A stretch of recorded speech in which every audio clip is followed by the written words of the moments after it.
before the current administration, most Nigerians had just about given up on leadership. Some say even now. How can followership drive change, real change in Nigeria?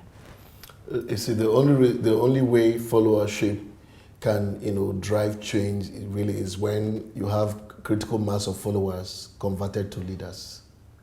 What we must do is, first of all, work very hard to ensure that there is an attitudinal change across Nigeria.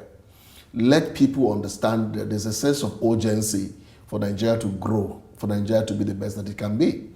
And so you also now need to challenge leadership. When you find a leader that is visionary, that is committed to making things happen, what they do is that every statement that comes out of leadership inspires. It shows, it points to the future that we will soon get there, even though things are tough right now, but we will soon get there. That is the kind of communication that will emanate from the leadership that will inspire a sense of confidence amongst the people to say, wow, we have a government that works. And so the people can buy into the vision. So what leadership should do as a matter of urgency in our country right now is to begin to paint a picture of where they are taking the people to. That's why policy statements are key.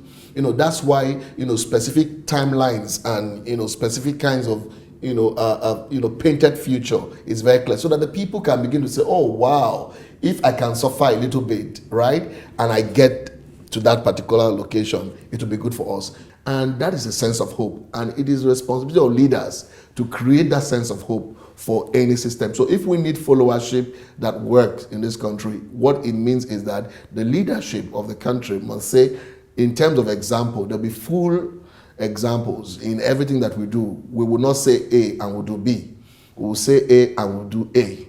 Then the confidence is restored over a period of time. Then you can gain trust. Once you gain trust, I can tell you the truth. Do you know that the potentials of the potential people have themselves is enough to create a lot of changes in agriculture? For instance, you find out that people begin to come en masse to say we want to make things happen in that industry because they believe in the minister. That's, for me, the way to go in our country. How can we make the people realize the power that they have?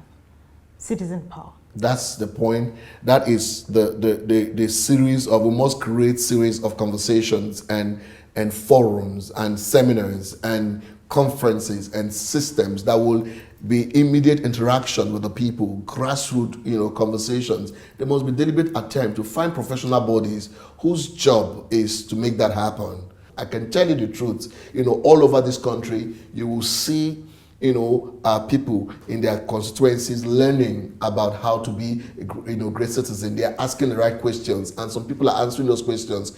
What are the most important things that Nigeria has going for her?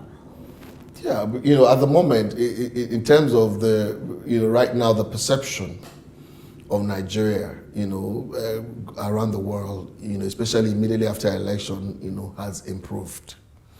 And so, because of there's newness, it's like beginning afresh. That provides, an opportunity to say there's a willing set of people who say we want to give these people a chance, right? We believe that this, change can happen. For me, it is number one. Number two, do you know the number of young people we have in this country is a big plus to this nation? Our population, the population of young people is a huge, huge plus. What we need is a leadership that can, take advantage of the quality of young people or the number of young people we have.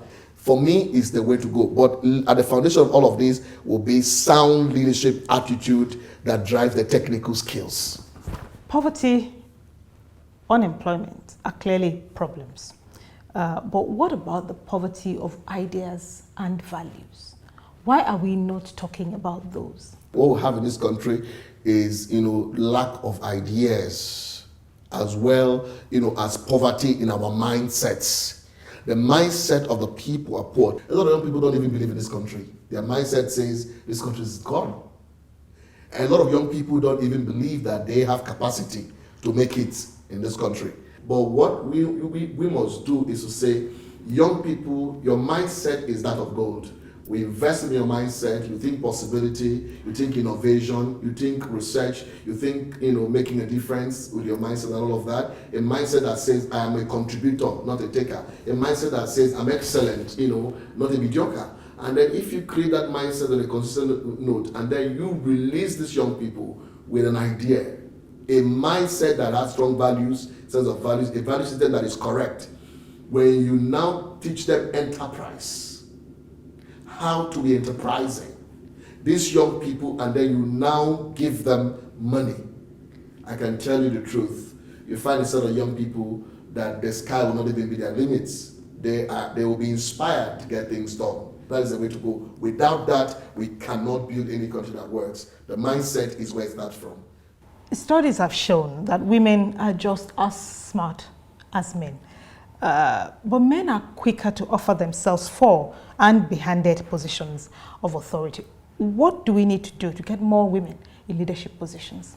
What we need to do is simply, begin to provide opportunities for... Beyond the 35% affirmative action. Well, I'm a believer in the fact that, the woman does not need anybody to give her a gift of 35%. She doesn't need that. What a woman needs, is to push herself beyond limit. First of all, discover what is her role in this world. They are responsible to say, you know what, I want to become somebody, I want to become outstanding.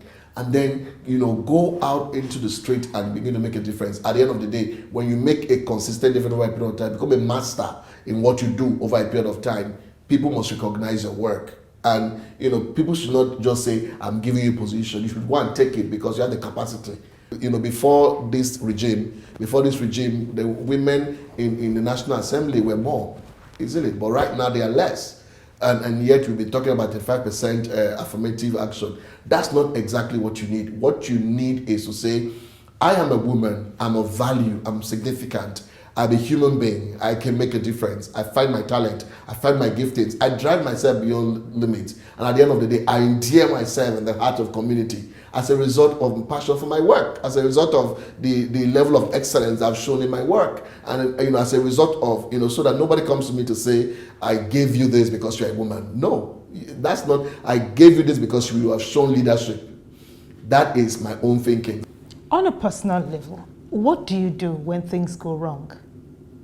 First thing that I do when things go wrong, I go on my knees and I pray.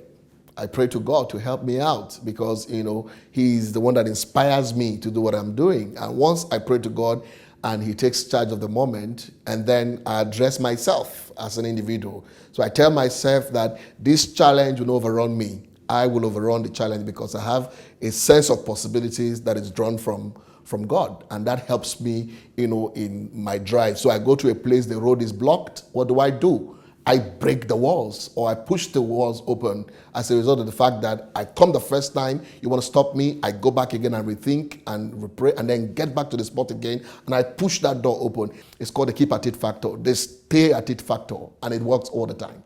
Linus Okorie, we thank you for your time. Thank you very much. And that's View from the Top today.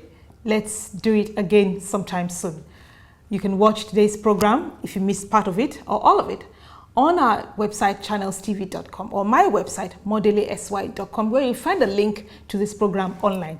Also follow me on Twitter at modelesy and tweet me your thoughts on my conversation with Mr. Linus Okorie. I hope to see you again sometime soon. Please join us again. Bye-bye.